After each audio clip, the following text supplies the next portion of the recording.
وہ ان دونوں میاں بیوی کو ٹریسز کو یعنی جو ٹریس اور اس کی وائف وائلٹ ان دونوں کو ہانٹ کر رہا ہوتا ہے. اور وائلٹ جو ہے بیسیکلی اسے اس کی مینٹل انسٹیبلٹی کی وجہ سے اور جو اس نے ڈورکس کی موت کے بعد کیا اس کی وجہ سے اس کو آسٹرسائز کر دیا جاتا ہے. لوگ اس سے سوشل ریلیشننگ ختم کر لیتے ہیں اور اب اسے مزید کوئی بھی اپنے گھر پہ ہیئر ڈریسنگ کے لیے نہیں بلاتا کیونکہ جو اس نے فیونرل پہ کیا ہوتا ہے. اب ڈورکس کون تھی؟ ڈورکس اس کے ہسبینڈ جو ٹریس کی مسٹریس تھی، گرل فرینڈ تھی. اور جب اس کو پتہ لگا اس سارے افیئر کا، بائی دیٹ ٹائم ڈورکس مر چکی تھی، تو اس نے اس کے فیونرل پہ جا کے اس کی باڈی کو، اس کے فیس کو سلیش کرنے کی کوشش کی چاقو سے. تو اس وجہ سے لوگوں نے اس سے بالکل ہی قطع تعلقی کر لی کہ یہ خاتون اپنے مینٹل کسی امبیلنس کا شکار ہے. اوکے، اب پھر آگے فردر کیا ہوتا ہے کہ جو ڈورکس ہے وہ میلونی کے پاس جاتی ہے. میلونی ایک آنٹ ہے جو کہ ڈورکس کی آنٹ تھی، جس کے پاس ڈورکس رہا کرتی تھی. کیونکہ یہ اسٹریم آف کانشیسنیس ہے اسی لیے ایونٹس تھوڑے سے آگے پیچھے ہیں. میں کوشش کر رہا ہوں کہ آپ کو کرونالوجیکلی اس کے بارے میں بتا دوں. برحال شروع میں جو ہوتا ہے وہ اس میں یہ ہوتا ہے کہ یہ دونوں ہسبینڈ اور وائف یہ آتے ہیں بالٹیمور سے نیو یارک میں، چونکہ بہت سارے لوگ وہاں سے سیٹل ہوتے ہیں اور یہاں پہ آ کے رہتے ہیں ہارلم میں، منہیٹن میں اور اس جگہ پہ. سو اس سے کیا ہوتا ہے کہ ان میں یہ دو بھی شامل ہوتے ہیں. جب یہ دونوں وہاں سے آتے ہیں تو ان کو لگتا ہے بڑا کوئی ہنی مون ٹرپ پہ جا رہے ہیں اور اس ہنی مون ٹرپ کی وجہ سے ان کو اپنی لائف بڑی خوبصورت ہوتی نظر آتی ہے. لیکن آگے آ کے اس کے مس کیریجز ہوتے ہیں، ایسا ایسا یہ دونوں ایک دوسرے سے دور ہوتے رہتے ہیں. جو ٹریس ایک سیلز مین ہوتا ہے جو اسی میلونی نامی خاتون کے گھر پہ جاتا ہے اور وہاں پہ اس کی ملاقات ڈورکس سے ہوتی ہے. سو ڈورکس نے فرسٹ ٹائم ایک یعنی اس کا انٹریکشن ہوتا ہے میل کمیونٹی سے. فرسٹ ٹائم کیوں ہوتا ہے؟ کیونکہ ڈورکس کی ماں کو انہی بلیک اور وائٹس کے رائٹس کے اندر گھر میں جلا دیا جاتا ہے زندہ. تو یہ اپنی آنٹی کے ساتھ نیو یارک میں آ جاتی ہے. تو آنٹی بڑی اوور پروٹیکٹڈ ہوتی ہے اور وہ اس کو کبھی بھی باہر نہیں جانے دیتی. ہینس اس کی کسی میل کمیونٹی سے ملاقات نہیں ہوتی. فرسٹ ٹائم جب وہ ٹریس کو دیکھتی ہے، جو ٹریس کو جو عمر میں اس سے بہت بڑا ہے، تو وہ اس سے پیار ہو جاتا ہے، اسے دونوں ایک دوسرے کے بڑے قریب آ جاتے ہیں. تو بہرحال اس کے بعد جب وہ سارا کچھ ہوتا ہے، افیئر سامنے آ جاتا ہے، اس کو مر جاتی ہے ڈورکس. ہم دیکھیں گے کیسے مر گئی. اور اس کے بعد یہ اس کے فیس کو سلیش کرتی ہے. تو اس کے بعد یہ جاتی ہے میلونی کے پاس. میلونی کون ہے؟ Malvonne is basically lady. پہلے میں نے اس کو آنٹ کہہ دیا تھا، that is Alice Manfred, so that's my mistake. یہ ایلس مینفریڈ ڈورکس کی آنٹ ہوتی ہے جو اس کو لے کے آتی ہے، جس کی سسٹر جل جاتی ہے. میلونی وہ ہے جس کا اپارٹمنٹ ایک لو نیسٹ کے طور پہ یوز کیا جاتا ہے، جہاں پہ جو ٹریس اور ڈورکس کچھ ٹائم گزارتے تھے. تو انہوں نے منتھلی رینٹ پہ لیا تھا، لیکن ہر once a week they would go there and they would spend time. تو یہ اس کے بعد پھر میلونی سے ملنے کے بعد ڈورکس جو وائلٹ ہے اسے ڈانس میوزک جو کہ ڈورکس کو پسند تھا وہ اس کو سرچ کرتی ہے اور اس کی لائف کے ایونٹس کے بارے میں اس کو اسٹڈی کرتی ہے. اور اس کے بعد اس کا ایک فوٹوگراف لے لیتی ہے. فوٹوگراف اس نے اپنے گھر میں سجایا ہوتا ہے ایک مینٹل پیس کے اوپر. ڈورکس جو ہے اس سے گولی لگتی ہے، اور گولی کون مارتا ہے؟ دیٹ از جو ٹریس. جو ٹریس گولی مارتا ہے، اور جو ٹریس کی گولی کی وجہ سے وہ کیوں مارتا ہے؟ بیسیکلی اس کا جو ہے ڈورکس کا بیسیکلی in a way کہ sorry I was out of my mind. We were here. Okay, جو ٹریس گولی مار دیتا ہے ڈورکس کو. وہ کیوں گولی مارتا ہے؟ بیسیکلی وہ اس لیے گولی مارتا ہے کیونکہ ڈورکس جب باہر نکلتی ہے تو جو کے بعد اس کو اور لوگ بھی نظر آتے ہیں جو کے اندر اس کی فیلنگز تھوڑی سی کم ہونا شروع ہو جاتی ہیں. سو جو اس چیز کو برداشت نہیں کر سکتا اور ایک کلب میں آ کے جہاں پہ ڈورکس ڈانس کر رہی ہوتی ہے وہ اسے گولی مار دیتا ہے. خیر اس کے بعد یہ ہے کہ اسے ہانٹ کرتا ہے یہ گولی مارنا. وائلٹ بھی نہیں سو سکتی کیونکہ اس سارے کام کے بعد جو ٹریس بھی نہیں سو سکتا. تو یہ دونوں انزومنک ہو جاتے ہیں اور بڑا سفر کرتے ہیں اس چیز سے. اب پاسٹ میں بتایا گیا کہ دونوں ٹریسز سے یہ فیلڈ ورکرز سے ویسپر کنٹری میں ورجینیا میں. اور soon after meeting Violet under a walnut tree, جو نے پرپوز کیا اس کو وائلٹ کو, اور یہ وہاں سے ہارلم میں موو ہوئے. یہ آج سے 20 سال پہلے کی بات ہے. سو اس شروع میں جو پیشن تھا اٹ واز ویری گڈ, یعنی بہت اچھا پیشن تھا. اور مین وائل اس میں اس کو ایک مسٹیریس وومن بھی ملتی ہے جو کہ بشز میں ہوتی ہے, جس کے بارے میں شاید گمان ہے کہ اس کی ماں ہو سکتی ہے. سو جو ٹریس جو ہے وہ آرفن ہوتا ہے, اور وہ اس مینٹلی انکیپیسیٹیڈ خاتون کو اپنی مدر سمجھتا ہے, کیونکہ اس نے اپنا نام ٹریس رکھا ہوتا ہے کہ ہی از بین ٹریسنگ ہز پیرنٹس. تو یہ اپنے پیرنٹس کو ڈھونڈ رہا ہوتا ہے ہمیشہ. اوکے, سو اب اس میں ڈورکس کے ساتھ جو اس کی ہے وہ اس لیے بانڈ زیادہ ہوتا ہے, بن جاتا ہے جو کا, کیونکہ ڈورکس بھی مدر لیس ہوتی ہے اور جو بھی مدر لیس ہوتا ہے. سو یہ جو برل شکاگو سائٹ سے آئی ہوتی ہے, کیونکہ وہاں پہ اس کی فیملی کو جلا دیا جاتا ہے.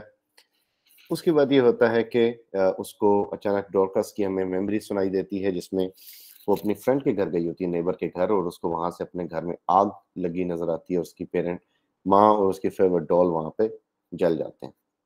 ایلس منفریڈ آتی ہے جو کہ سسٹر ہے اس کی مدر کی, وہ ڈورکس کو اپنے ساتھ لے آتی ہے اور اس کا بڑا خیال رکھتی ہے, اور وہ اس کو بڑے عجیب و غریب کپڑے پہناتی ہے تاکہ اس میں کسی کا انٹرسٹ نہ ڈیولپ ہو اور یہ بھی کسی میں انٹرسٹ نہ لے سکے. سو ڈورکس اس کی بات ماننے پہ تیار ہوتی ہے, مجبور ہوتی ہے. پھر اس میں جو ہے ایلس منفریڈ ایک دن اسے گھر سے شہر سے باہر جانا پڑتا ہے, تو ڈورکس کو ایک موقع مل جاتا ہے اپنی فرینڈ فیلس کے ساتھ ایک ڈانس پارٹی اٹینڈ کرنے کا. سو وہاں پہ یہ ہوتا ہے کہ اس کی ظاہر آؤٹ لک کی وجہ سے لوگ اس کو ریجیکٹ کر دیتے ہیں, اور آفٹر دیٹ جو ٹریس ہے وہ سین پہ آتا ہے اور ان کی آپس میں محبت ڈیولپ ہو جاتی ہے.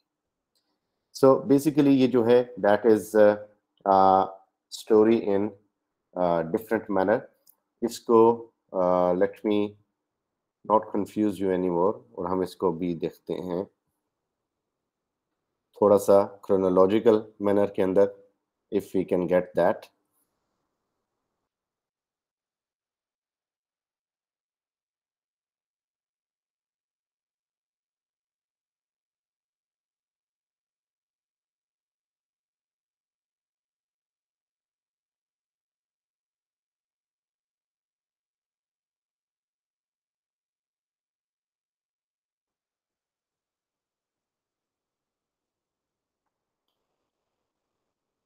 I'm sorry for today because I'm not in my proper health condition, or even you may call it senses, because I'm suffering from dengue. But since we had already very much loss of the classes, tomorrow also, as I told you, I won't be able, and I took the class on Tuesday. So that is why I'm trying my level best to deal with this thing تاکہ clarity ہو جائے. اگر یہاں پہ آپ کو تھوڑا سا بھی ایشو ہو, یعنی آپ کو سمجھ نہیں آ رہی, آپ پوچھ سکتے ہیں. اس کے بعد یعنی یہ آپ کو میں تھوڑا سا بیک گراؤنڈ بتا رہا ہوں, اور اس کے بعد پھر آپ کو میں اس کی یعنی ایگزیکٹ کرونالوجیکل آرڈر میں اس کے بارے میں بتا دوں گا. Okay, so let's first talk about no issue. So main کیا ہوتا ہے کہ اس میں we get to know کہ یہ بیسیکلی جتنے بھی یہ ساری فیملی ہسٹری ہے that plays an important role. So Violet کی جو فیملی ہسٹری ہے وہ ہمیں ایک تھرڈ پرسن نریٹر کے ذریعے سنائی دیتی ہے یا سنائی جاتی ہے. وائلٹ کا جو چائلڈہڈ ہے اس میں یہ ہوتا ہے کہ اس کا فادر جو ہے اس نے اپنی فیملی کو ڈیزرٹ کر دیا, بہت سارے ڈیٹس تھے اس کے سر پہ, اور وائلٹ کی جو مدر تھی روز ٹیئر, وہ بیسیکلی ساری عمر اس نے اپنے ہسبینڈ کے دور ہونے کی وجہ سے کریڈیٹرز کو سہا اور اس کے بعد اس نے فائنلی خودکشی کر لی. سو اس کی جو روز ڈیئر ہے اس کی مدر جو ہے that is True Belle. So True Belle جو ہے وہ بیسیکلی روز ڈیئر کی ماں ہوتی ہے. جب وہ آتی ہے تو اس کی بیٹی سیوسائڈ کر لیتی ہے اور اس کے بعد خیر یہ اس کی جو نانی ہے بیسیکلی وائلٹ کی, یہ ان لوگوں کو پالا کرتی ہے. اس کے بعد پھر یہ جو ٹریس کا ایشو ہوتا ہے جہاں پہ یہ ملتے ہیں. no issue we'll continue it, no issue at all. اب بیسیکلی اب میں آتا ہوں کرونالوجیکل ریفرنس کی طرف. So you have to be very attentive to see this کیونکہ things are going to be bit complex. اب جو ٹرو بیل ہے, ٹرو بیل کون ہے؟ Trubel is maternal grandmother of Violet. Violet کی جو مدر ہے اس کا نام ہے like she is rows dear اور روز ڈیئر کی مدر ہے true Belle. So True Belle جو ہے یہ بیسیکلی ایک سلیو تھی ویسپر کنٹری میں, بالٹیمور میں. اوکے, یہ اس کو 1888 میں فری کیا گیا اور یہ اس کے بعد واپس آ گئی. اس سے پہلے کیا تھا کہ یہ ویرا لوئس گرے یہ اس کو سرو کر رہی تھی. ویرا لوئس گرے کرنل ورڈز کی بیٹی تھی. جو ویرا لوئس گرے تھی بیسیکلی اس کا افیئر ہو جاتا ہے اپنے ہی ایک بلیک ملازم کے ساتھ, سلیو کے ساتھ, کیونکہ وہ وائٹ ہوتی ہے. اس کا افیئر ہو جاتا ہے اپنے ملازم کے ساتھ اور یہ اس کے فادر کو یہ بات نہیں پتا ہوتی. رزلٹ کیا نکلتا ہے کہ جب یہ چیز سامنے آتی ہے اس کے, تو وہ بائی دا ٹائم یہ جو ہے ویرا لوئس گرے یہ پریگننٹ ہوتی ہے کرنل ورڈز کی بیٹی, تو اس کو وہ نکال دیتا ہے اپنے گھر سے بدنامی کی وجہ سے. اس کے لائک ایلیسٹ ریلیشن والے ہسبینڈ کو بھی نکال دیتا ہے. اور یہ جو خاتون ہوتی ہے ٹرو بیل جو وائلٹ کی نانی ہے, اس کو اس کے ساتھ بھیج دیتا ہے کہ اس کا خیال رکھنا. خیر جو ویرا لوئس گرے ہے وہ وہاں سے نکلتی ہے اور جو بچے کو جنم دیتی ہے اس کا نام گولڈن گرے ہوتا ہے. گولڈن گرے اس لیے کہ گولڈن بھی ہے اور گرے بھی ہے, تو یہ اس وجہ سے اس کا نام گولڈن گرے رکھا جاتا ہے. وہاں پہ ویرا جو ہے وہ الگ رہتی ہے اور اس کی اپنے ہسبینڈ یا جو بھی کہہ لیں ہنری لیسٹرائے, اسے ہنٹر بھی کہا جاتا ہے, ہنری لیسٹرائے بھی کہا جاتا ہے, لیسٹرائے بھی کہا جاتا ہے. اس کے ساتھ کوئی ریلیشن نہیں ہوتا, یعنی دور ہوتی ہے اس سے. خیر گولڈن گرے جو ہے وہ بڑا ہوتا ہے اور اب وہ اپنے باپ کو ڈھونڈنے کے لیے نکلتا ہے.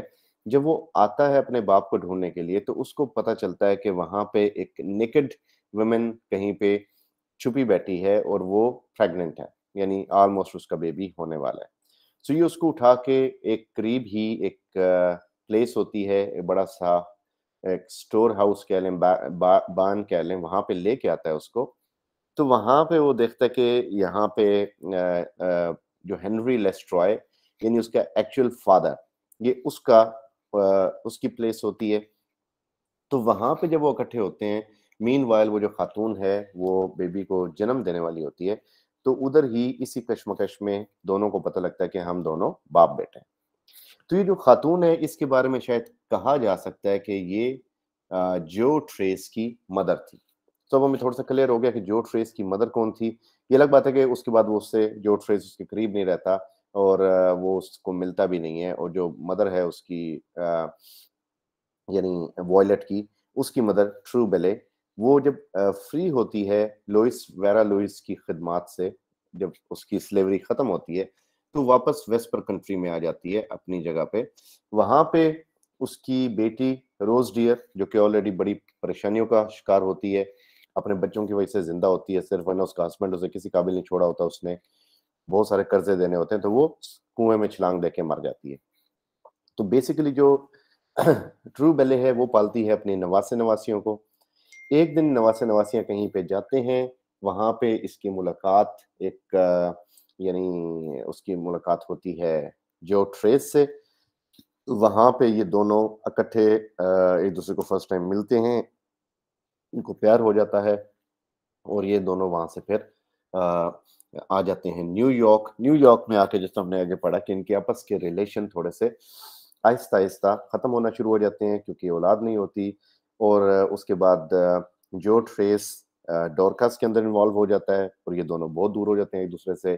ڈورکس کے ساتھ وہ پھر ایک فلیٹ میں ملنا شروع کر دیتا ہے۔ ڈورکس جب اور کسی لوگوں کو دیکھتی ہے، دنیا کو دیکھتی ہے، تو جو ٹریس جو اس عمر میں کافی بڑا ہوتا ہے، اس کے اندر اس کا انٹرسٹ ختم ہو جاتا ہے، تو جو ٹریس سے یہ بات ہضم نہیں ہوتی، اور جو ٹریس اس کو گولی مار دیتا ہے۔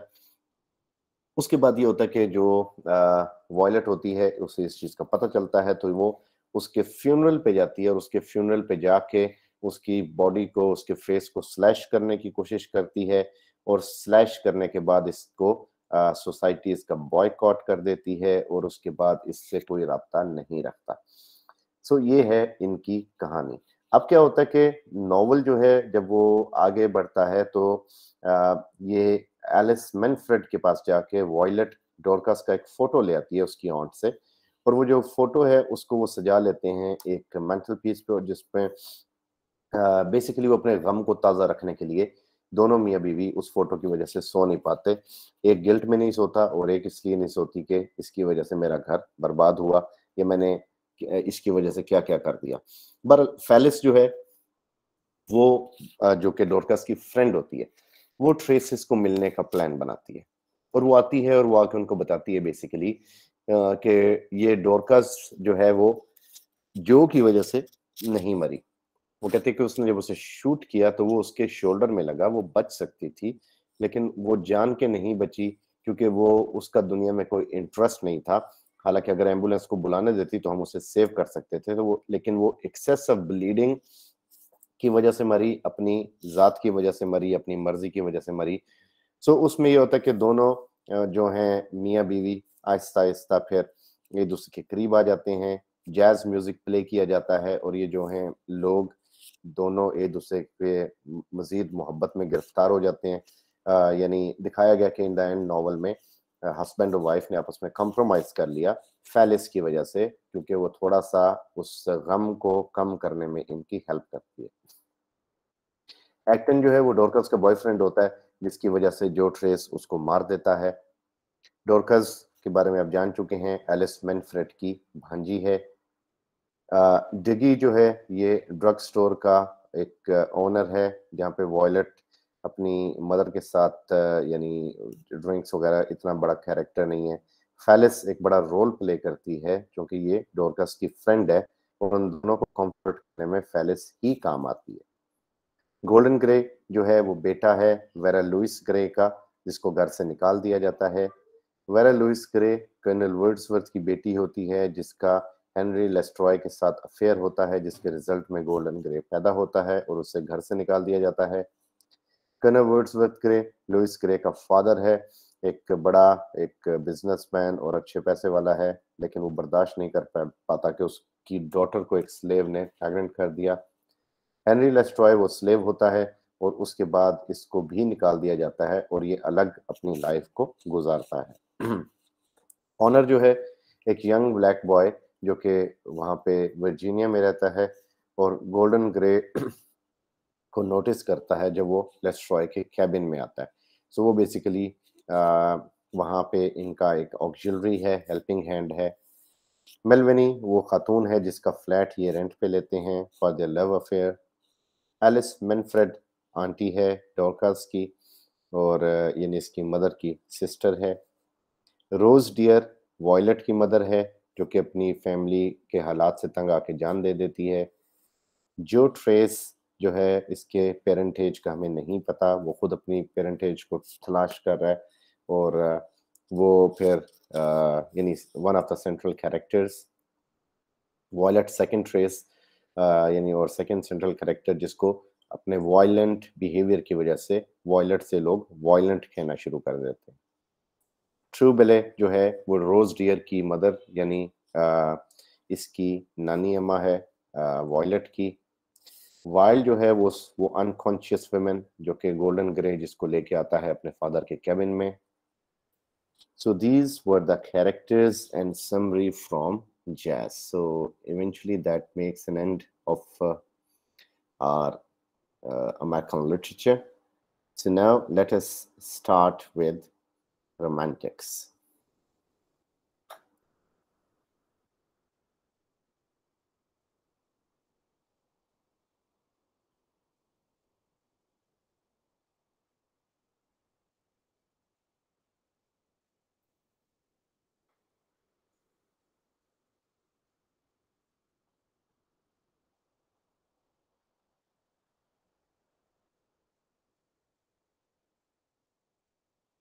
اوکے جی ولیم ورڈسورتھ. آپ کو جو چیز نہیں سمجھ آتی بیچ میں, you can stop me 1000 times and you can ask me. So that is your right. تو آپ لوگ ضرور پوچھا کریں. So we are starting with Wordsworth. Wordsworth جو ہے, that is known, he is known as the poet of nature, prophet of nature. Basically he was the pantheist, جو کہ نیچر میں خدا کو دیکھتا تھا, مدر کو دیکھتا تھا. مدر نیچر کہتا ہے وہ نیچر کو. born in 1770, died in 1850. کافی لمبی عمر پائی, almost 90, almost بہت سارے years. اور اس کے بعد لیریکل بیلٹ 1798 میں جو لکھے گئے, اس کی وجہ سے اس کی اور کولرج کی ایک پہچان بنی. So that was basically start of romantic revolution. So English romantic movement جو ہے وہ اس سے اسٹارٹ ہوئی. سو ورڈورتھ جو تھا لیک ڈسٹرکٹ میں پیدا ہوا انگلینڈ میں, جو کہ انگلینڈ کے نارتھ میں ہے. اور he was second of 5 children of modestly prosperous estate manager. تو ماں اس کی بڑی جلدی عمر میں فوت ہو گئی, اور فادر بھی جب 13 سال کا تھا یہ, تو اس کا فادر بھی فوت ہو گیا. اور پھر یہ اپنے گارڈین انکل کے پاس رہے, اور لیک ڈسٹرکٹ میں اس نے بچپن گزارا, تو اس لیے اس کو بڑا پیار ہے اس علاقے کے ساتھ. ارلی ایجوکیشن لٹریچر میتھمیٹکس میں لی, اور اس کے بعد پھر جو بوائےہڈ پلیئرس تھیں اس کے لیے ہی ریمین آؤٹ ڈورس, اس کی آؤٹ ڈور ایکٹیویٹیز تھیں. جو انگلش لیکس تھیں وہ like it was good phenomena for ہم. اور اس میں وہ کہتے ہیں کہ I grew up fostered like by beauty and by fear. So وہ نیچر کے بیوٹی اینڈ فیئر کے ایلیمنٹ کو بڑا ایک کنٹراسٹیو میرر میں لے کے آتا ہے, کہ اس کی جو پریلیوڈ ہے اس کے اندر بھی بیوٹی اینڈ فیئر یہ بڑے امپورٹنٹ ہیں. وہ چونکہ نیچر کو مدر نیچر کہتا ہے, تو اس لیے اس ماں برے کاموں پہ مارتی ہے, ڈانٹتی ہے, اچھے کاموں پہ پیار کرتی ہے. تو نیچر ورڈسورتھ کے لیے ایسی ہی تھی, جو کہ اس سے محبت بھی کرتی تھی اور اسے ڈراتی بھی تھی. پھر وہ آگے کہتا ہے کہ nature never did betray the heart that loved her.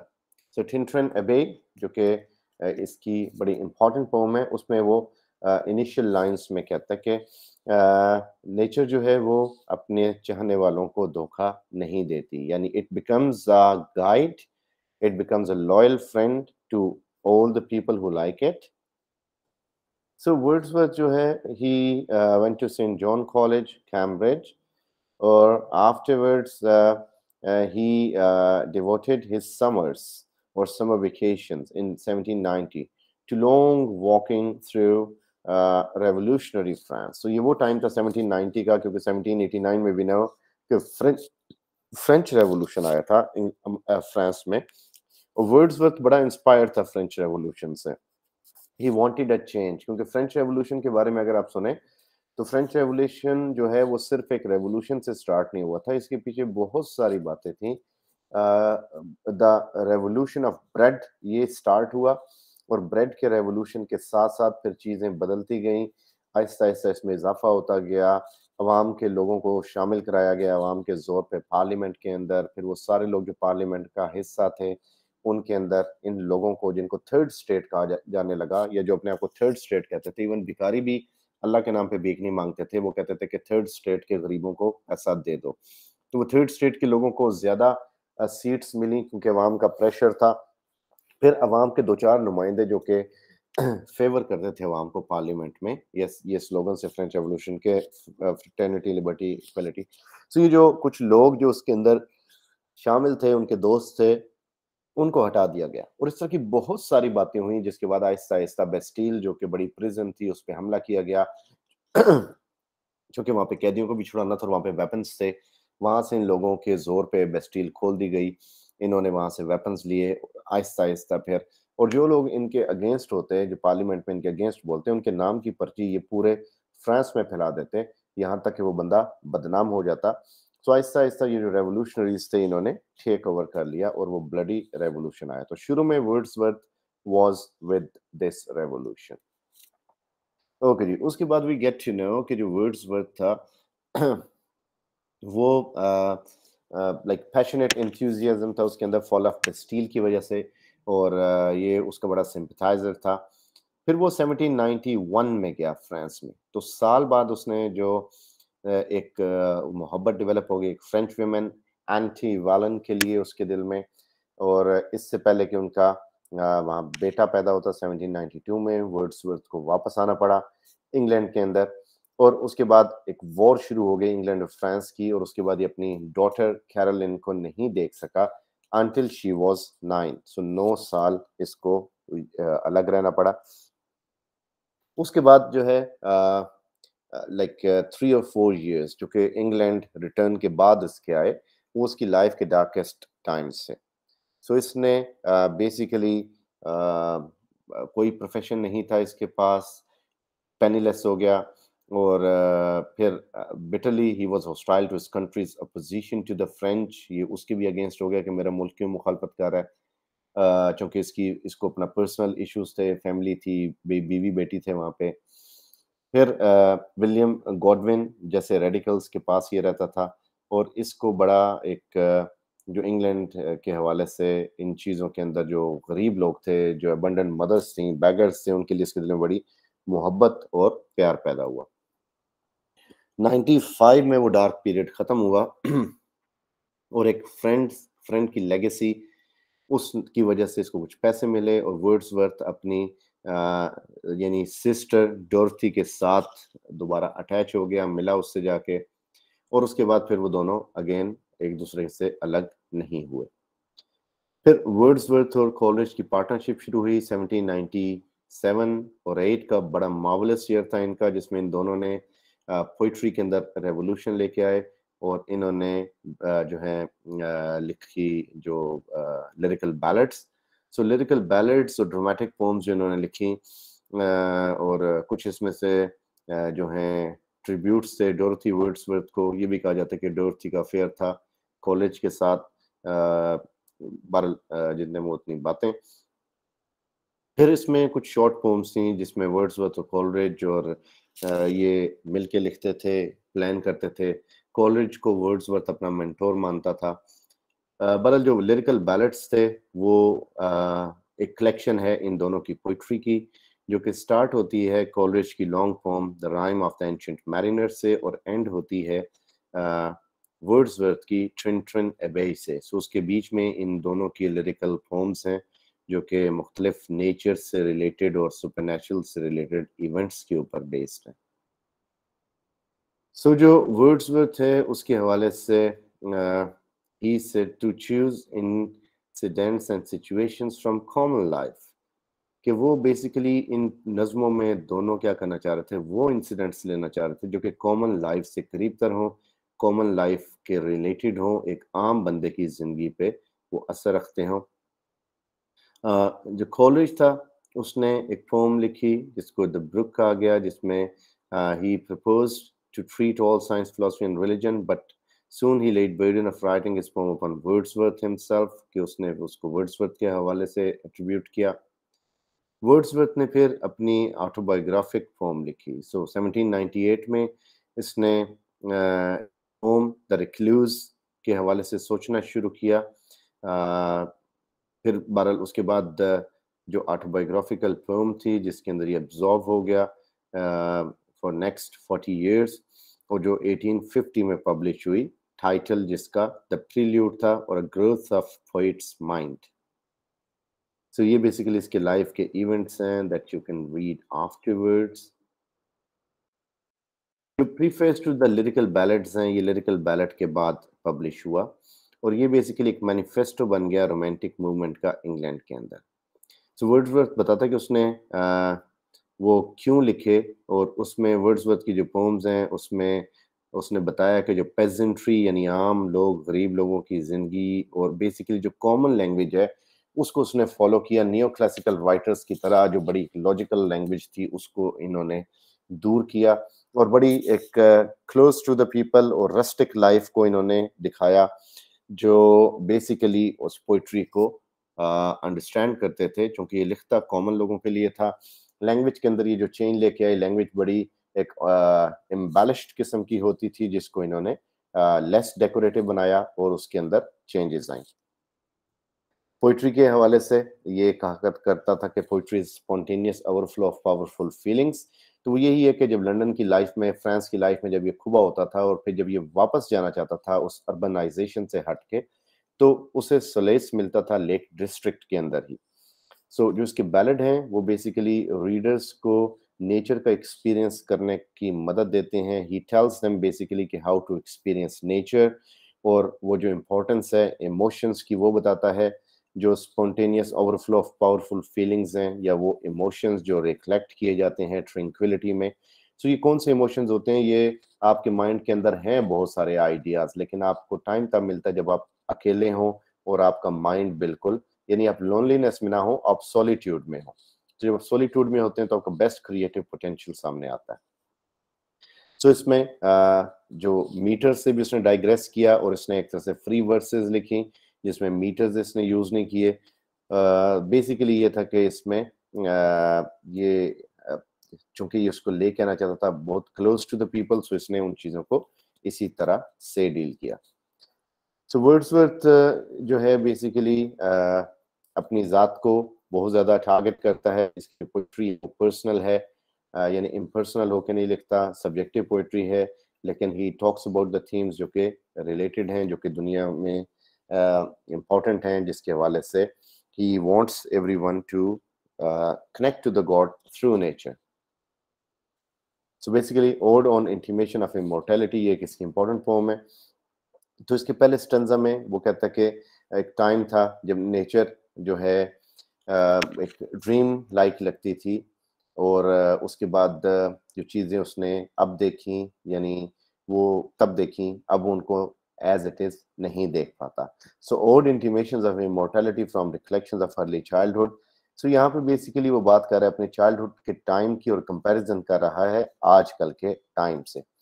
Second اسٹرزا میں وہ کہتا ہے کہ وہ ابھی بھی رینبو کو دیکھتا ہے, ابھی بھی روز اتنا ہی پیارا ہے, مون ابھی بھی اتنی ڈیلائٹ دیتا ہے, لیکن وہ جو گلوری جو کسی زمانے میں اسے فیل ہوتی تھی نیچر کے اندر, اب وہ گلوری اسے ایز اٹ از فیل نہیں ہو رہی. تو یہ اس پہ پریشان بھی ہوتا ہے کہ نیچر کے اندر جو مجھے پہلے ایک پلیئر ملتی تھی بچپن میں, وہ اب کیوں نہیں مل رہی.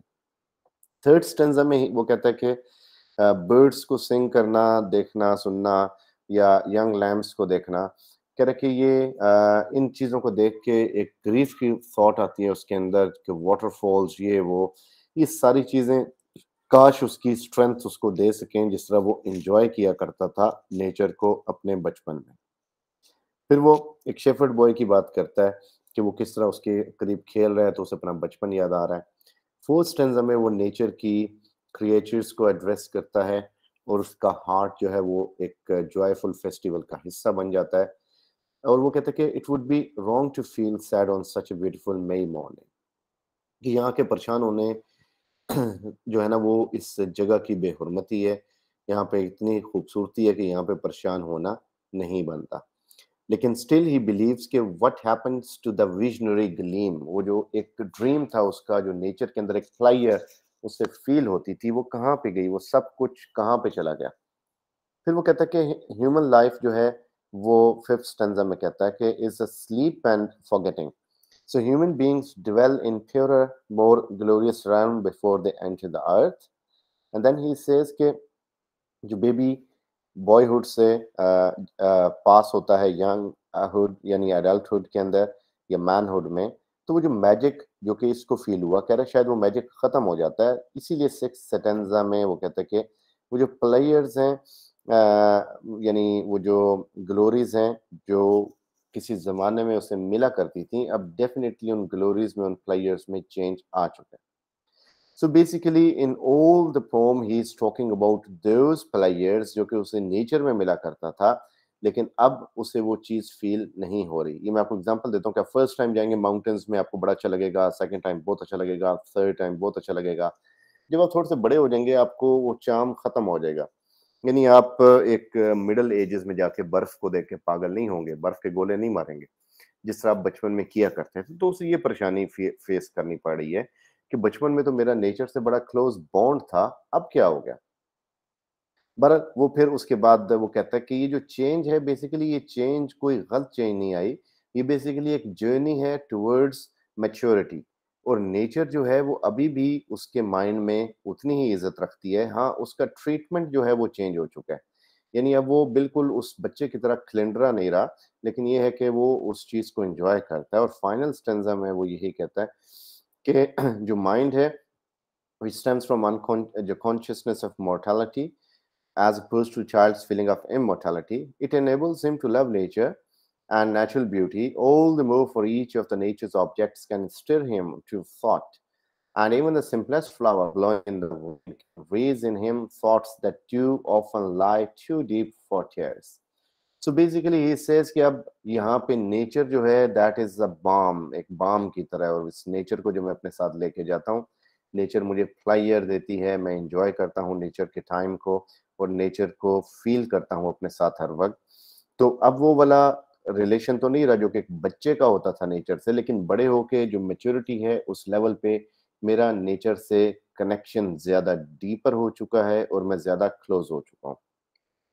اسی طرح اس کی جو ایک بک ہے پریلیوڈ, اس میں بھی یہی بات کرتا ہے, جس میں آٹوبایوگرافی لکھتا ہے اپنی, اس میں بھی وہ نیچر کے بارے میں ڈسکشن کرتا ہے اور کہتا ہے جو نیچر ہے basically it is so powerful کہ نیچر کے اندر we get to know so many things, کہ مدر لائک نیچر ہے, گاڈ لائک نیچر ہے.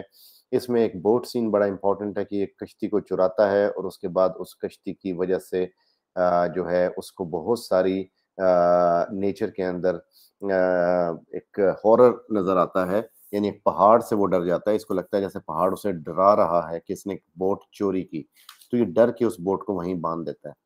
اور یہ کہتا ہے کہ مجھے لگتا ہے نیچر نے مجھے ڈانٹا چوری کرنے پہ. وہاں پہ جب یہ برڈز کے انڈے اٹھایا کرتا تھا تو اس پہ بھی اس کو ہوا اپنا تعاقب کرتے نظر آتی تھی, فیل ہوتا تھا. تو یہ کہتا ہے کہ نیچر مدر نیچر ہے, آپ کو ڈانٹتی بھی ہے, آپ کو مارتی بھی ہے, آپ کو پریشان بھی کرتی ہے, اور آپ کو اس لحاظ سے ایک طرح سے یعنی سپورٹ بھی کرتی ہے اور آپ کے غلط کام پہ آپ کی ٹھکائی بھی کرتی ہے. So this is what he believes.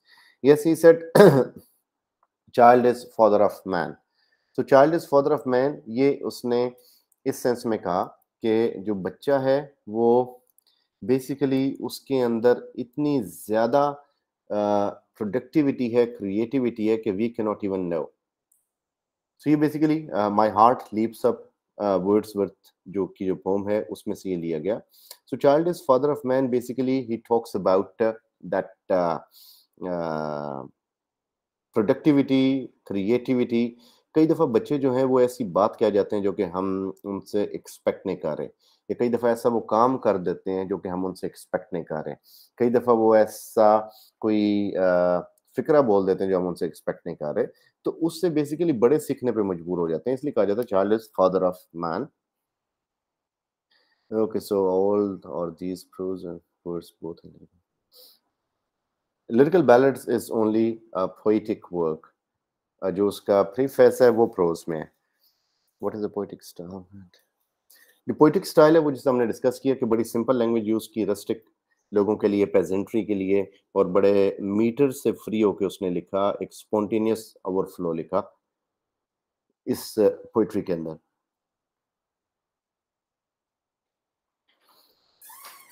Okay, coming further, we have Coleridge.